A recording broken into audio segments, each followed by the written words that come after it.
Hi and welcome. I'm Professor Pam Reeves. I teach in the Religion Department at CC, and I'm excited to offer my course, Excavating Israel, the Archaeology of Ancient Judaism and Christianity, in the upcoming summer session. So this is a religion course that is cross-listed with anthropology, classics, and history.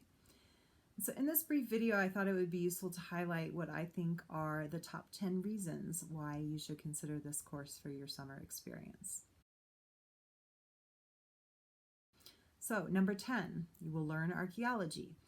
So the course itself centers on full participation in an archaeological excavation in Israel. So the site where we excavate is called Shechin. It's a Jewish village that was inhabited during the Hellenistic and Roman periods, so roughly 2nd century BCE to 2nd century CE. And so the excavation itself operates as a field school, which means that we train our volunteers, including our student volunteers. We train them on the process of archaeology along the way. So you'll learn what to do, how to do it, and why you're doing it. So we cover all those aspects in the field itself. And so you'll come away with a pretty substantial experience and experience in and understanding of archaeology, particularly of a site in the Hellenistic and Roman periods. Reason number 9. You will uncover ancient artifacts. And so, of course, this is part of the process of archaeology, but I highlight this aspect of actually digging in the dirt yourself and pulling out ancient pottery, typically some coins, glass fragments, bones, other material data. So I highlight this physical aspect of the archaeological process because it's really a distinctive feature of the course, in part because it's not something that a typical tourist in the region would be able to do, right? So there are a lot of sites that one can visit that have already been excavated and tourists can see kind of the results of that, but it's very rare that someone gets to actually engage in this process of archaeology and really get their hands dirty, which just offers a more kind of thorough understanding of how it works. And then in turn, when you visit other sites, you understand better what you're seeing. So I think that, again, that's a unique part of the course experience. That is not something that one who just visits the region would typically be able to do. Reason 8, you will understand how our conception of history is informed by material culture. And so this relates to the pulling out of material objects from the ground, but it also relates to kind of our wider sense of kind of how we know what we know about the past. In my field of early Christianity and ancient Judaism, we rely very heavily, as a historian in that field, we rely very heavily on literary texts, on textual remnants, but they're limited in a number of ways. We don't have very many of them relative to what was originally composed in that period. And then also they reflect the experiences of a certain educated elite segment within society, right? And so material culture that in part is accessed through archaeology is really informative and useful for kind of filling in some of the gaps that the literary evidence fails to offer, right? That the literary evidence leaves us with. So what we find on the site and what we'll read about in relation to other sites is that material data is really illuminating in that regard. It can help us fill in some of the gaps, but also helps complicate some of the narratives that the literary texts portray. So I think for students who are interested in history, that this kind of experience and the discussions that we'll have also of kind of how the history of this particular region and early Judaism within the region is shaped are really fruitful for understanding kind of how we reconstruct the past and what some of the limitations are in that reconstruction, and what some of the possibilities are as well. 7, you will engage in the interdisciplinary nature of archaeology. And so I mention this because I think this is a course that will speak to, and has in the past spoken to, students from across disciplines, right? So I've had students who have taken the course who major in some of the physical sciences, a number of social scientists, and of course a number of humanities students as well. And so I think there are really elements of the archaeological process, including the analysis of the material, that cross a lot of those disciplines. So in the field, we're really attentive to specific and clear data collection and analysis, and so that might speak to some people who are typically inclined toward the physical or the hard sciences or natural sciences. And then, of course, archaeology itself is a social science related to the field of anthropology. And so there are a lot of different, we also will study the politics and the economics of the period and the region. And so there are a lot of different kind of disciplinary interests that are covered by the course. And I think that can be really fulfilling to a range of students. So I wanted to highlight that as well. Plus, you get to see how they all intersect, which is also intriguing. Number 6, you'll experience sunrises in the Galilee. So the Galilee, if you're unaware, is the northern region of Israel, and that's where we reside, and that's where the field site is located. And the reason why you'll experience numerous sunrises is that we start the work of excavation very early in the morning. And so we leave the hotel at 4:30 a.m. and we're at the field site by the time or before the sun rises. And this allows us to get in the work during the cooler part of the day. So we're usually finished by 12 or 12:30 and back at the hotel for a full lunch by the afternoon.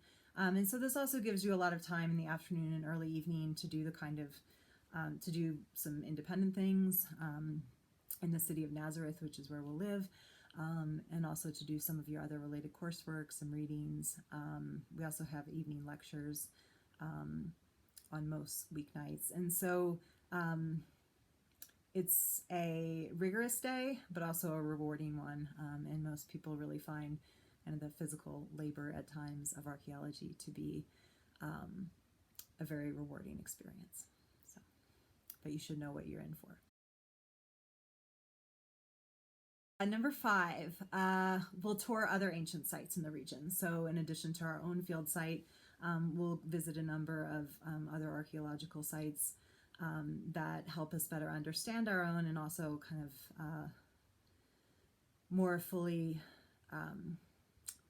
illuminate our understanding of early Judaism in the period. And so we do these typically on weekend days, and we just go as a group, and it's usually a fun afternoon of touring and seeing other sites. As we see these sites, we're also attentive to the ways in which, again, I would say kind of the Hellenistic and Roman empires have significant impact on the shape of early Judaism and eventually what emerges from within that early Christianity in cultural, political, and economic ways, right? So we see ways in which cultures are kind of intermingling and influencing one another in this region during this period. And so this range of other sites also allows us to see that. Number 4, you will meet other students. This is in the past, this has always been a really rewarding experience for the students who have taken the course.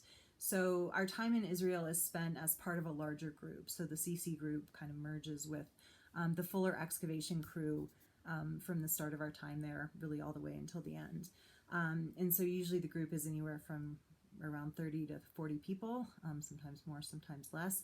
And that includes a number of other students from other colleges and universities. It also includes a range of volunteers who aren't necessarily students, but just other adults who are interested in kind of having the experience.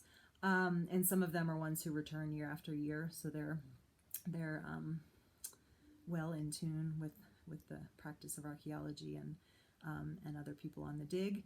And then there are a number of professors who are also involved. So I will of course be there, and I'm one of the area supervisors in the field. But there are other professors who bring additional expertise. And so I mention this because, as I said, the students in the past have found this to be a unique experience and a unique element of a CC course where it's not restricted to only CC people, but we're part of a larger group. And so they have really appreciated the kind of wider or fuller social and educational experience that this offers. So I think that that's part of the course experience that's worth highlighting. Reason 3, you will have the chance to explore Israel on your own. So you'll have a number of weekend days that are free to do things that you like, and that includes one full weekend. And usually that full free weekend is usually students use that to go on a weekend trip. Sometimes, on occasion, that's been to Tel Aviv, which is a nice modern city on the Mediterranean coast. And other students have sometimes done day trips to Haifa, which has very nice beaches and some museums. And so there are a range of things you can do on your own within Israel, and you'll have some time to do that. And when I say on your own, usually it ends up being small groups of students. It's not typically just individuals roaming around, though that's a possibility as well. What else?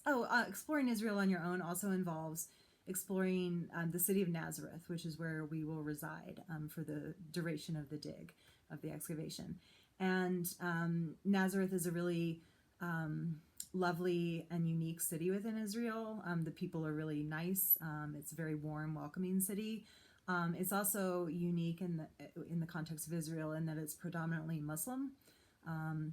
And so you get some glimpses into Muslim culture in Israel alongside, of course, also Jewish, and Nazareth is also home to many Christians as well.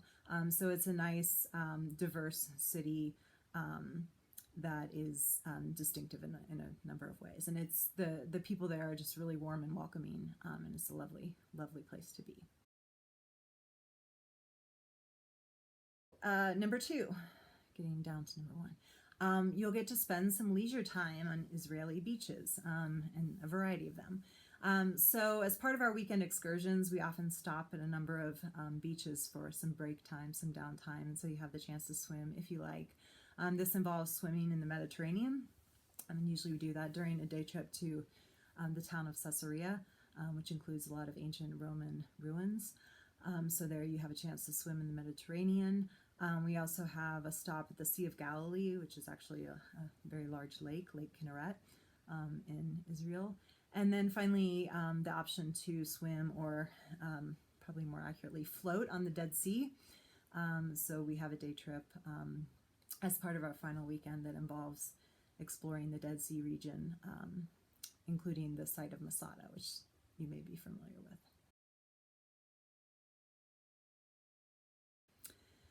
And finally, the number 1 reason, you will also get to experience Jerusalem.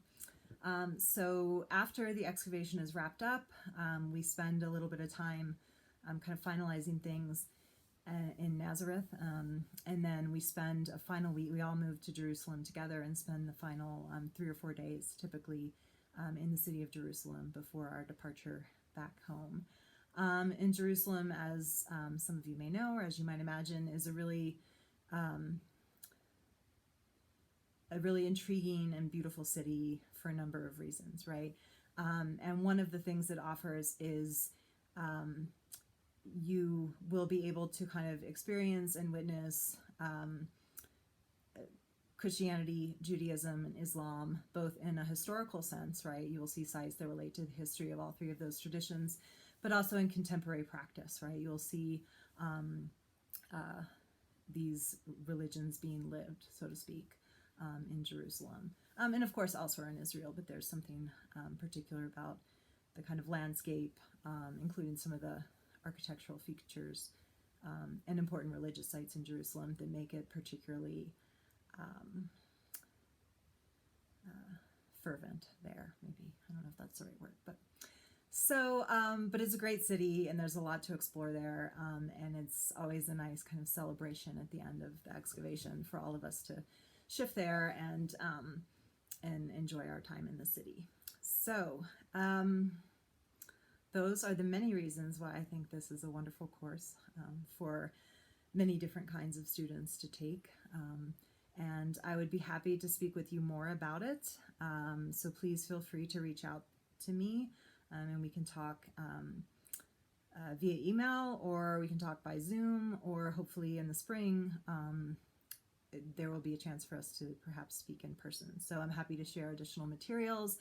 I can also put you in touch with students who've taken the course in the past, and they broadly speak very positively about their experience. And so I'm happy to always pass along your names to them, or the other way around, and you can hear more from a student's perspective about the experience. So thank you for taking the time to listen. And I hope that you find a course, whether it's this one or another, and a broad course that works well for you during your time at CC. I think it's a wonderful way to learn more about particular topics and see the world around you. So best of luck and take care.